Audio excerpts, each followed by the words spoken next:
Order and method. That is the way to solve the problem.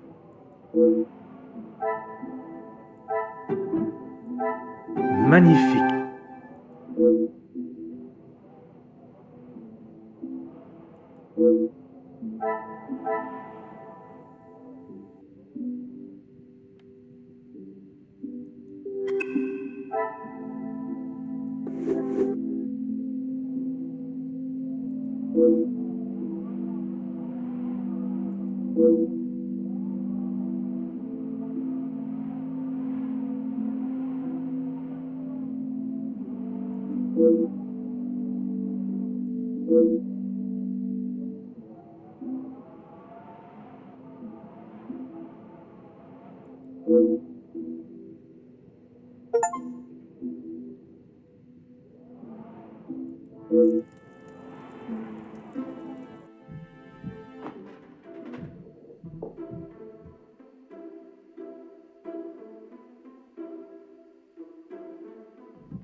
Monsieur Starling.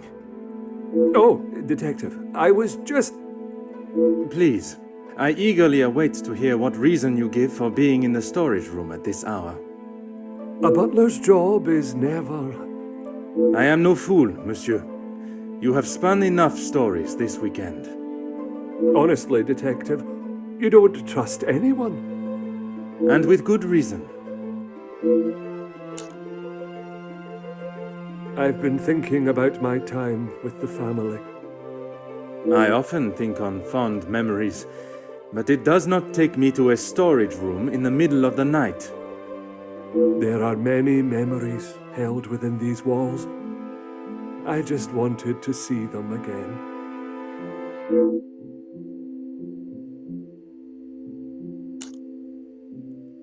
I didn't realize the noise I was making. Obviously. Were you preoccupied looking for another of the Major's medals?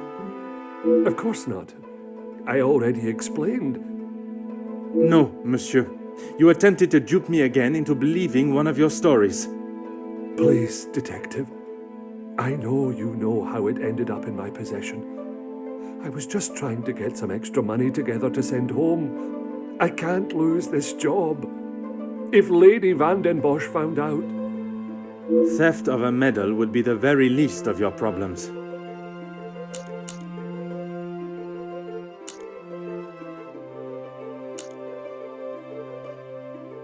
Deceive? I'm sorry that I lied to you about the medal.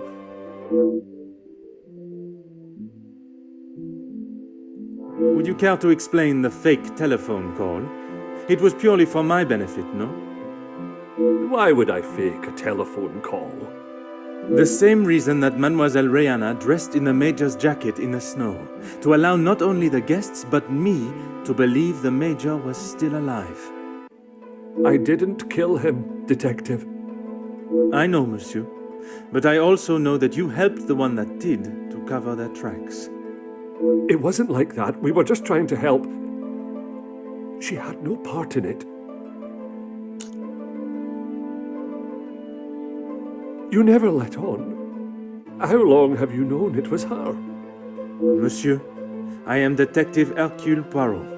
I only show my hand when I deem it necessary. You will be taking her away then. She will stand trial for what she has done.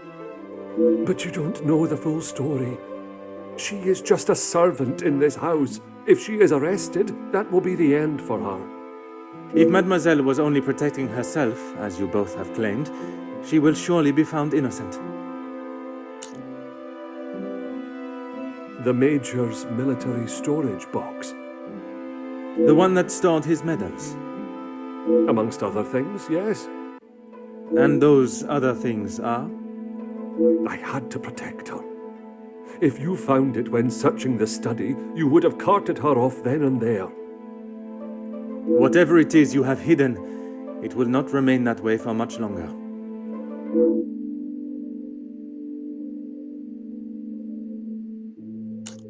I need a moment.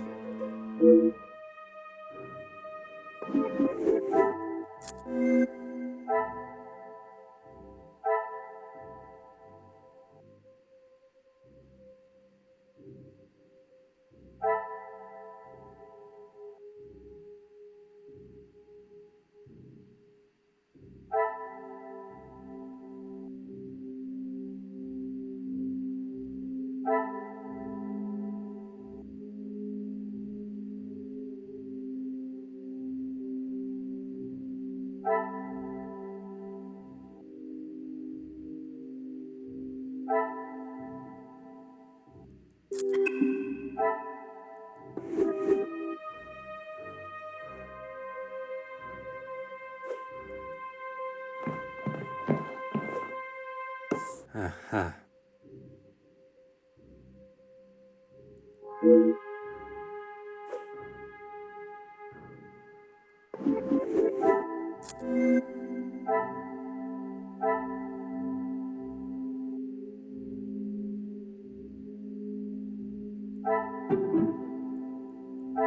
Things are beginning to become clearer.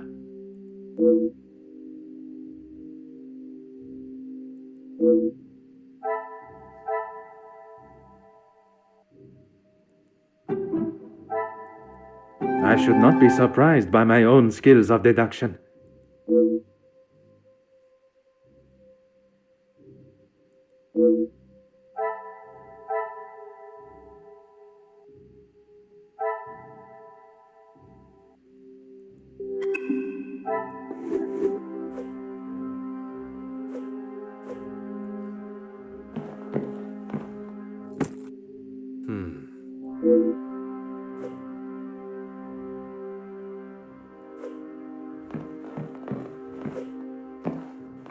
Oh.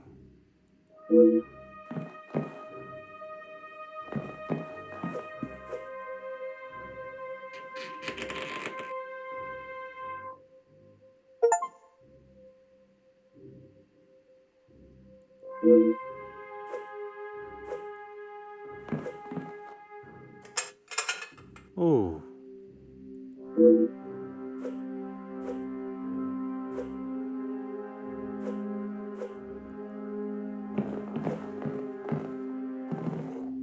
Huh.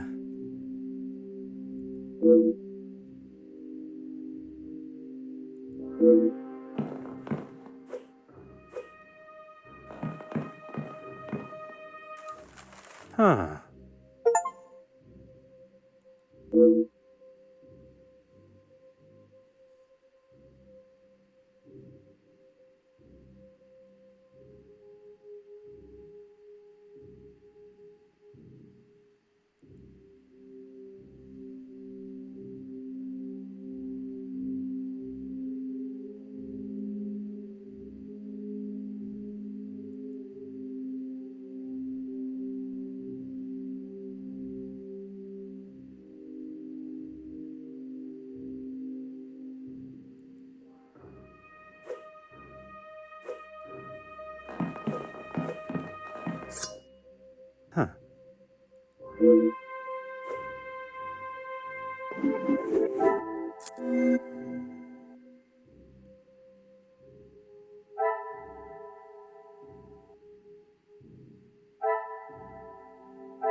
What a revelation!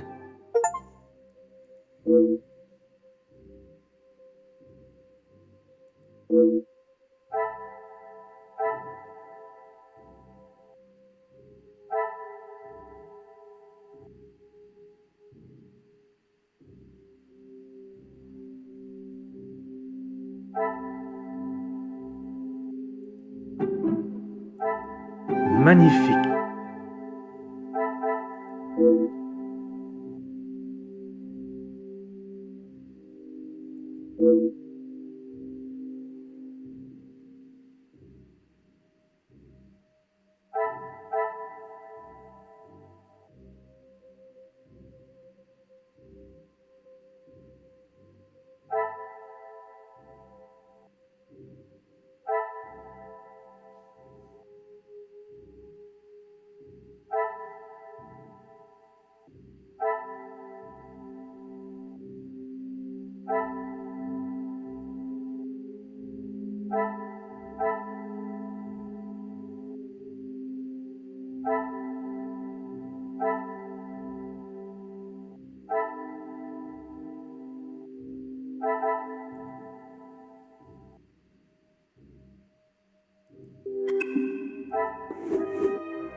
There is no use lying anymore.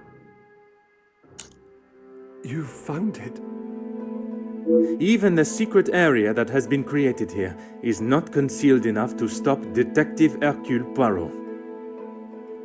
I couldn't just leave it at the scene for you to find. The Major was killed by his own knife. The knife that protected his life during the war would eventually be the one that ended it. It was in his holster when he attacked her. He had hold of her arm. What else was she meant to use to get him off of her?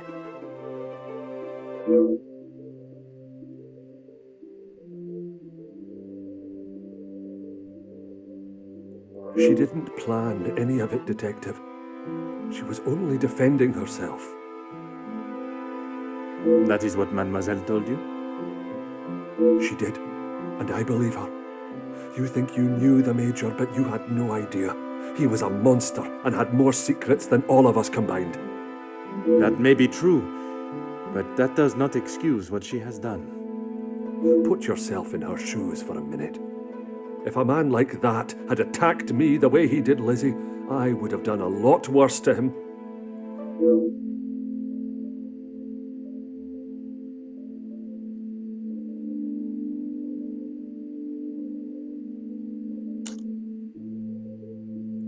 I need a moment.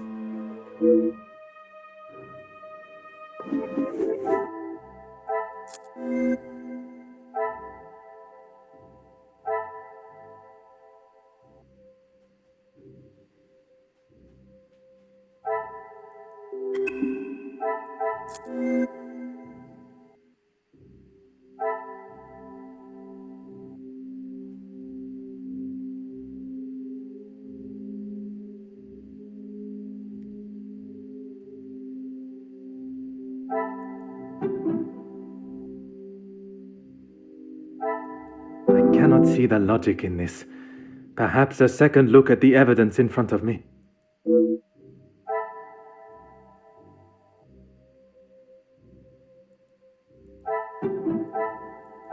This will not get me any closer to my goal. Is there something I am not seeing?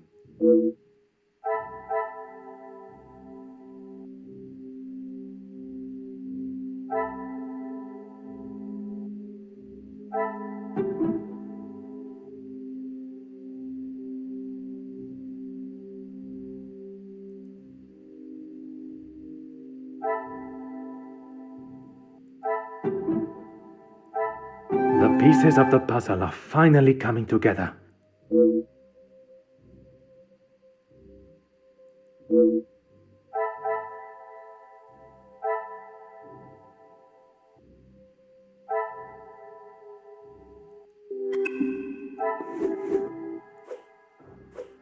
There is no use lying anymore. He always had his regiment lighter that he received in the war on his person. And yet, it was not his regiment emblem that was engraved on it. My father's. It must have fallen out of my pocket. You still have it, Detective. Monsieur, you have stashed evidence, manipulated a crime scene, obscured my investigation, and yet it is a lighter that you worry about most?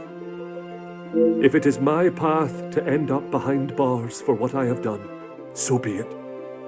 It is Elizabeth that you cannot allow to be locked up without the truth being told. I have heard how you fought for that young maid before. Fleurette, is it? I only ask that you do the same for Elizabeth.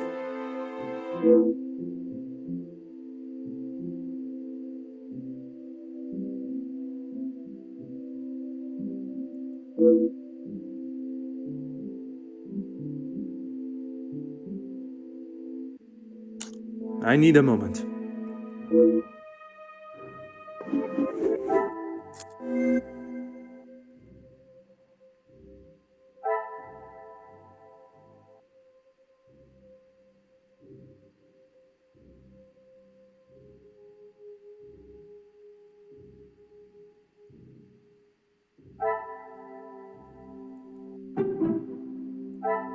I must act on thought and fact, not on impulse.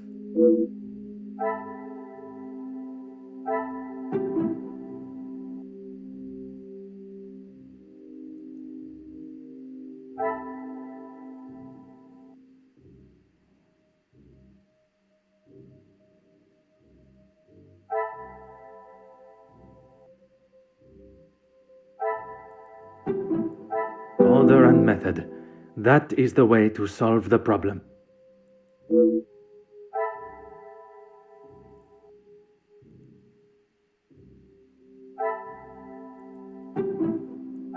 I must take a different approach if I am to uncover the truth.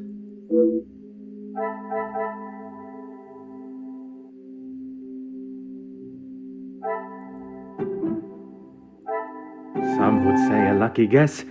I would say a moment of genius.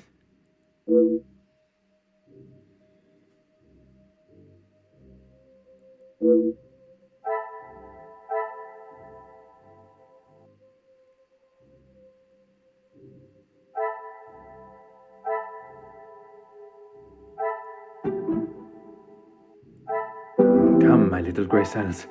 We must think logically.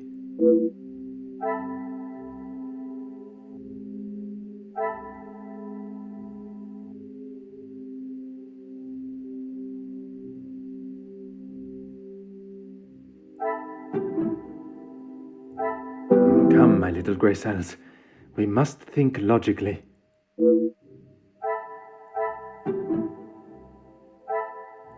Another success. I never doubted myself.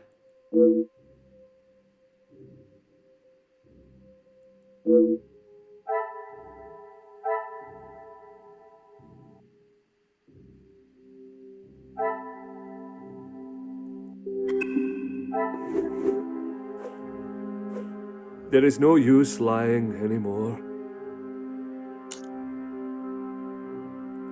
When you asked me yesterday about seeing someone out there, I thought the game was up. That does not explain what you are doing out there.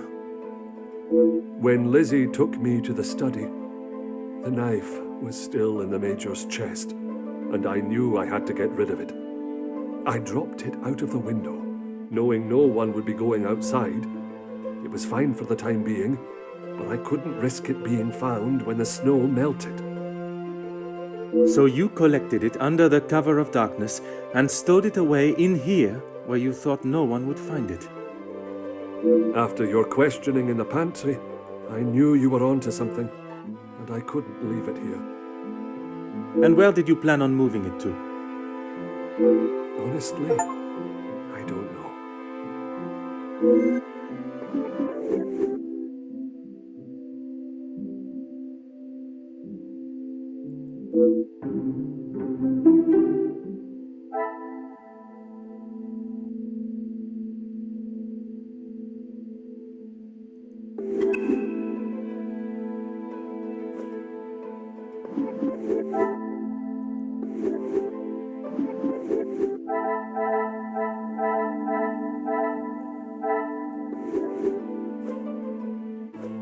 There is no use lying anymore. Why what? Why I would risk everything to help Lizzie? Exactement. Because she is family. If you were in that position, you would do the same. I can assure you, monsieur, that I would not. Then perhaps that says something about you, Detective. I would do anything for her, for any of my staff. Even if it means crossing the boundaries of the law? Without question.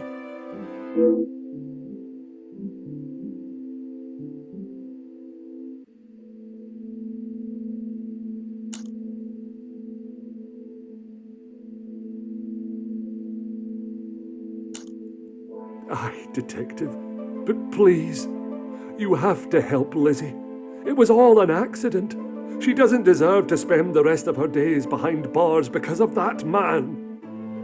If she is put behind bars, it is because that is what the courts have decided upon. Detective, you can't be so cruel. It is not cruelty, monsieur. It is the law.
Things are beginning to become clearer.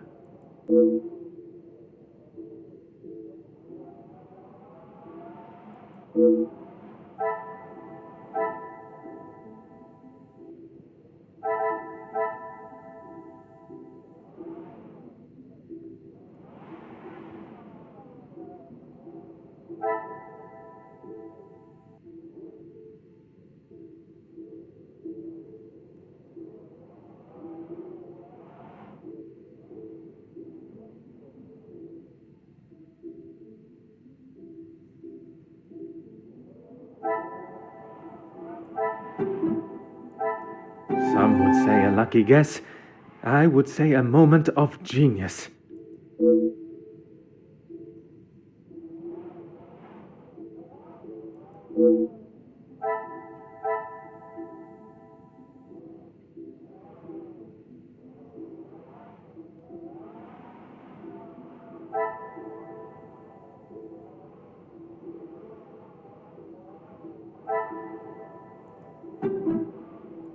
I cannot see the logic in this.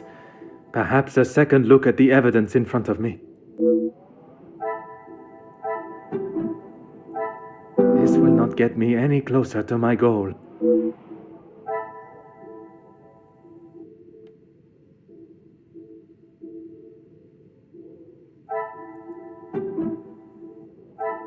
I must take a different approach if I am to uncover the truth.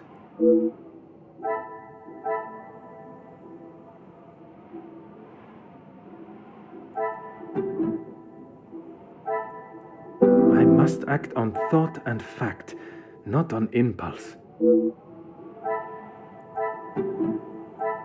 Magnifique.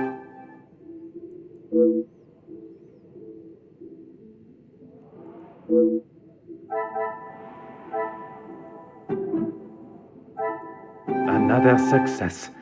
I never doubted myself.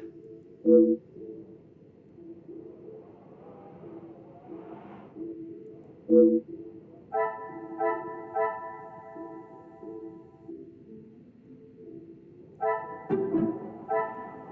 pieces of the puzzle are finally coming together.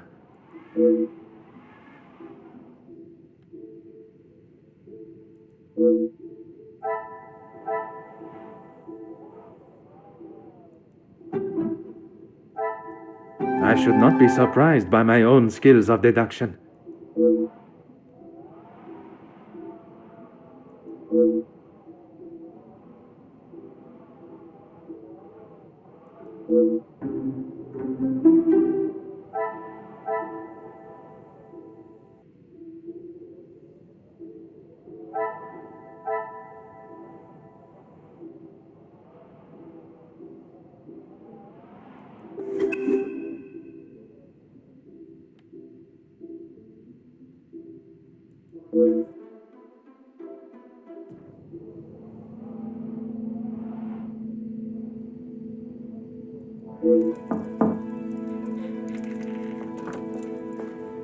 Detective Poirot, I'm glad you're awake.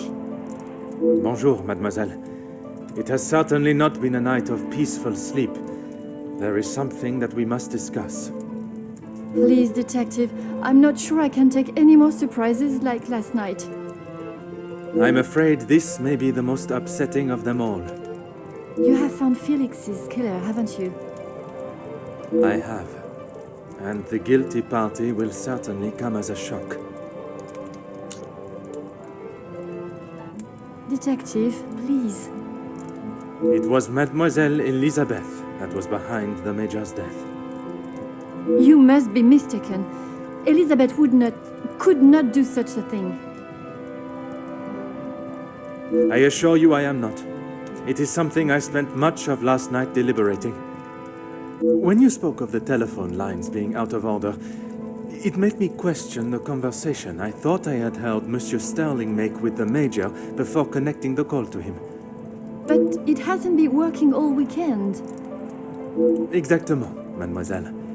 That is when I knew I had once again been lied to.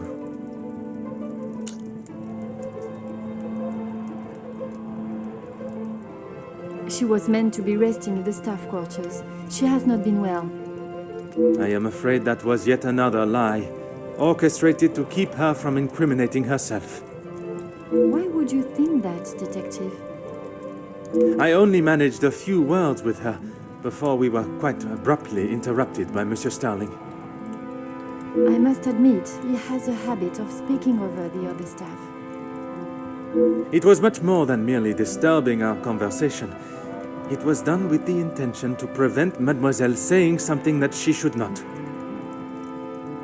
So, Elizabeth killed Felix, and then Archibald helped her cover it up? In its simplest form, oui. I have heard it directly from the horse's mouth. You have spoken with Elizabeth already? Did she admit to it? Not Elizabeth, but Monsieur Sterling.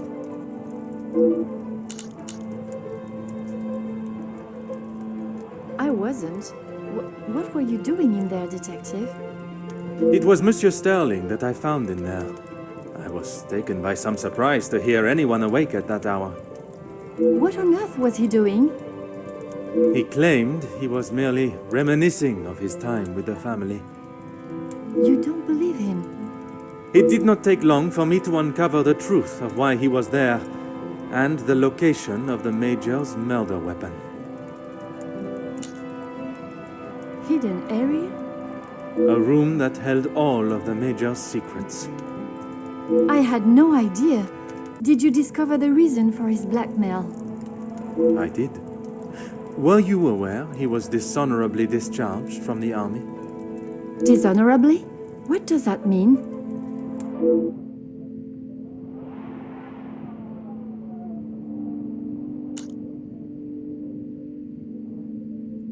Yes, Gideon told me about the conversation you had. It is really quite upsetting. Zachariah was adamant of the Major's cruelty during the war, but the extent was not known until now. He killed a number of prisoners, men that were friends of Zachariah. Surely not. He would not do such a thing. They must have been trying to escape. I am afraid not. They were in fact unarmed. Oh, detective. It is the reason he was discharged, denied his military pension, and I believe the reason he fled England. He had been such an important part of my life for so long, but I feel like I hardly knew him. Innocence? You said it was she that killed him. It was her hand that held the knife, but he was quite insistent it happened in self-defense. In all of the years I have known her, she has barely even raised her voice. I cannot believe she would do something like that out of malice. The whole truth cannot be known until Mademoiselle Elizabeth has told her story.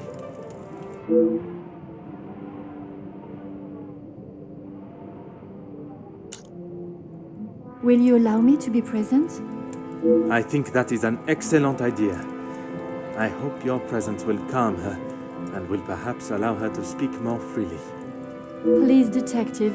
I know she has done a terrible thing, but I beg of you to give her the time to explain herself. I will offer Mademoiselle Elizabeth the fair trial that she deserves, as I would with any suspect. Thank you, Detective Poirot. Would you bring Mademoiselle Elizabeth to the study, where we will not be disturbed? Of course, I'll find her immediately.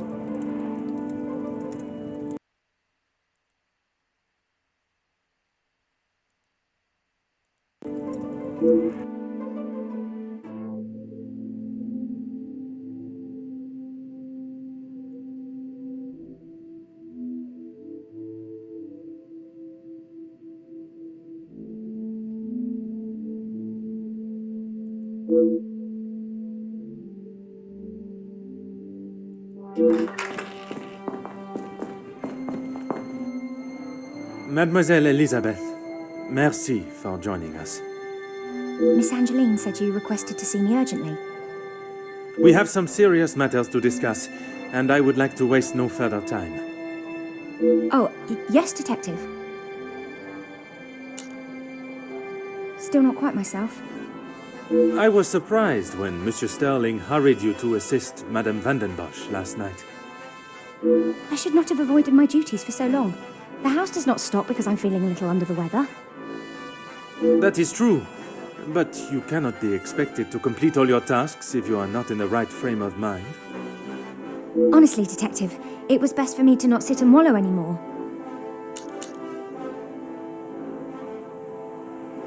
Have you been able to uncover who the blackmailer is? The blackmailer's identity has been established, and they will pay the price for their crimes. Wonderful news, Detective. You can put it all behind you now. You must be thrilled. I would not say thrilled, knowing that such a close friend has betrayed us. Mademoiselle is correct. What I have learned over this weekend is that people are not always as they appear. While they may give an impression of being a friend or ally, they can in fact be something completely different. And, what of the Major's killer? Well, mademoiselle, that is why I have asked you here now.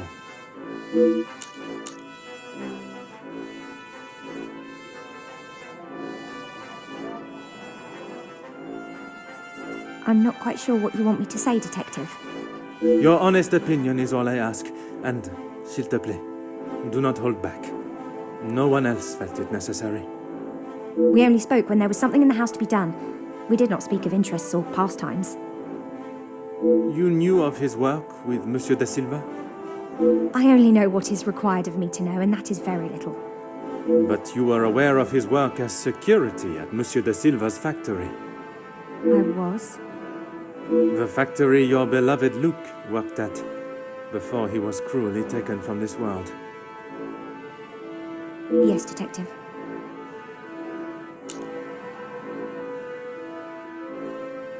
Yes, that is where he spent his last moments.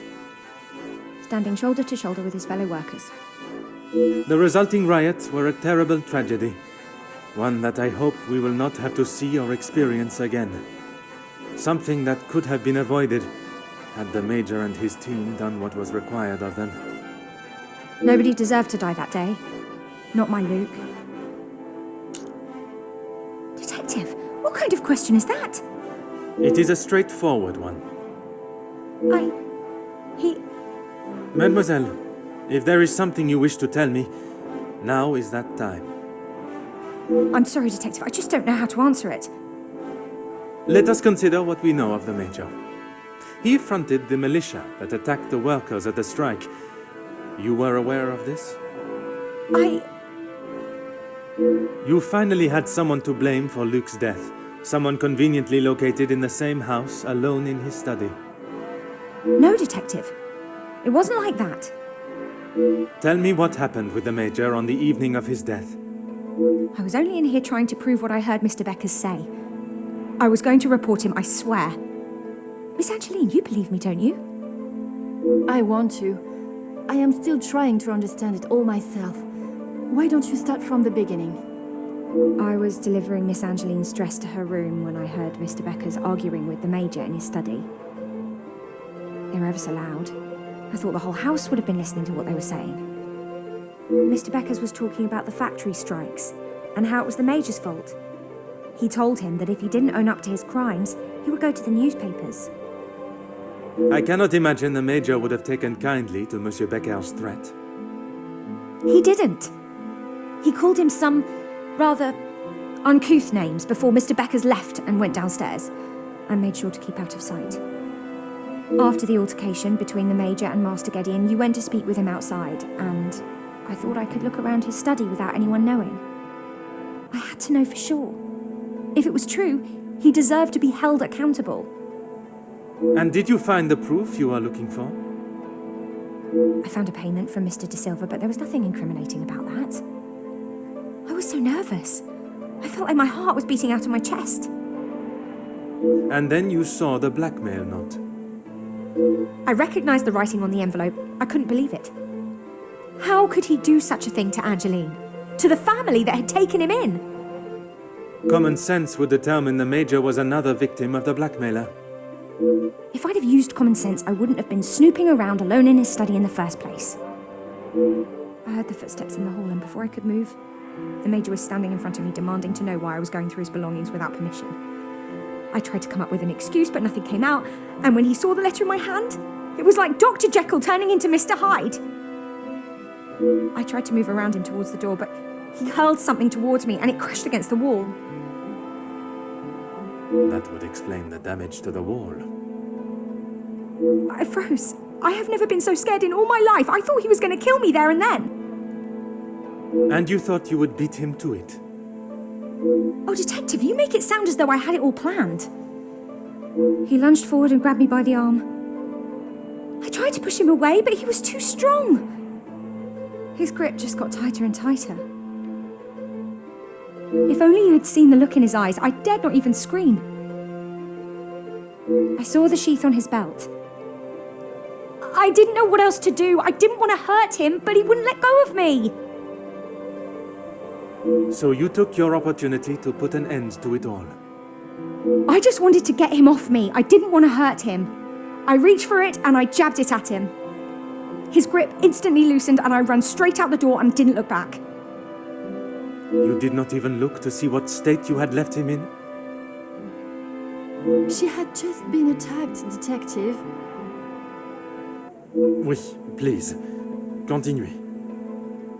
I ran down to the pantry looking for Rahana. She took one look at me and knew something was wrong. I explained to her what had happened and she went to find Archie. She said he would know what to do. We went back to the study and he was still lying there, motionless. Archie said that no one would believe me. That if someone like me killed someone like him, I would be sent straight to the gallows.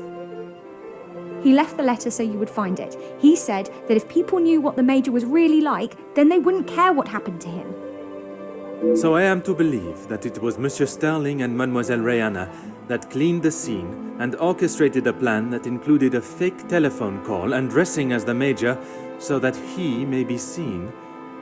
You had nothing to do with that. I swear I had no idea that is what they had done. Archie just told me to stay out of sight. I am no master criminal. Then Monsieur Sterling and Mademoiselle Rihanna will be charged for obstruction of justice and impeding my investigation.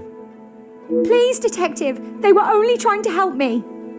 If they wished to help you, they should have brought all of this to my attention immediately instead of committing more illegal acts. Surely you haven't forgotten what happened with Florette. She was only accused of stealing a bracelet. I killed a man. It is a day I have not forgotten, mademoiselle, even for a moment. Without your help, I don't stand a chance. Please, Detective Poirot, you are the only one that can help me. Oh, Elizabeth, why didn't you come to me? I didn't think you would believe me. I felt so guilty. And when it was announced yesterday that he was a victim of the blackmailer, I wanted to tell you everything. I came to find you last night, Detective, but Archie stopped me. I'm sorry.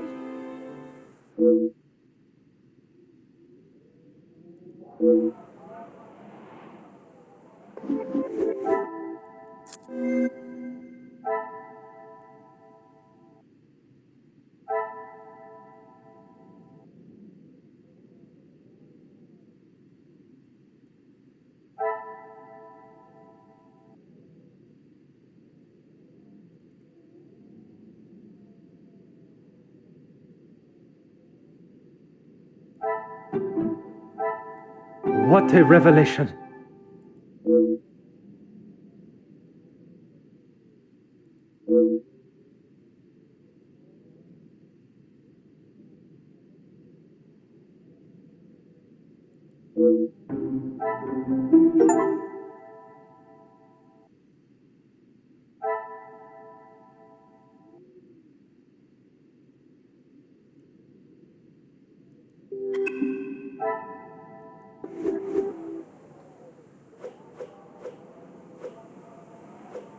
Oh, yes, Detective.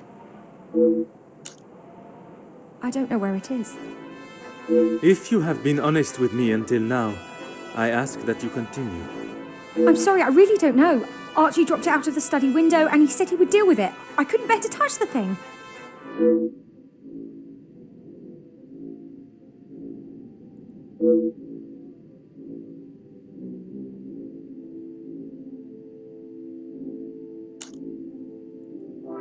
Please, I was only protecting myself. I didn't want to hurt him. He just wouldn't let me go.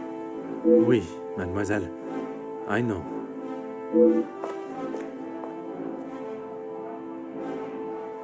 Mademoiselle tells quite the harrowing story.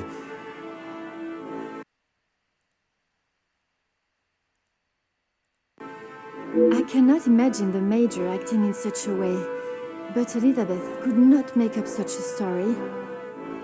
After learning what I have about the Major's character this weekend, I would not question the lengths he would go to in order to keep his secret hidden.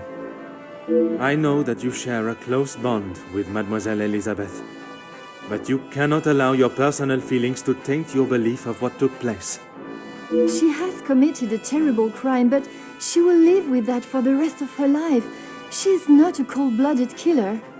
If what she says of the Major's attack is true, she acted in self-defense, and in the law's eyes, a crime has not been committed. I will do everything I can to make sure her story is heard and a fair trial is conducted.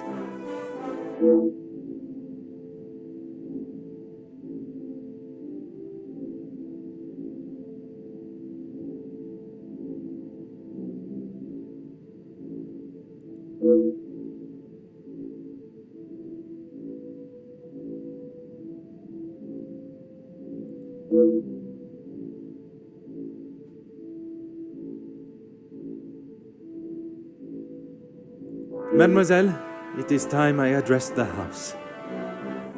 Are you sure? What will you say? What if they do not listen? I can assure you, they will. Elizabeth was right, though. She's just a servant. What if they... Mademoiselle, when Detective Poirot speaks, they will listen. Would you ask the guests to convene in the library? Of course. And what of the staff? I have told Monsieur Sterling to remain in the staff quarters with the others. When the authorities arrive, they shall be dealt with. You have been of great help to me throughout my investigation, and now that it is over, I have one final request. You only need to ask. While I am speaking with the guests in the library, would you watch over Mademoiselle Elizabeth in my room? You don't think she will try and escape, do you? In her position, I do not know what she might try. But I trust with you there, any potential ideas of such a thing will be squashed.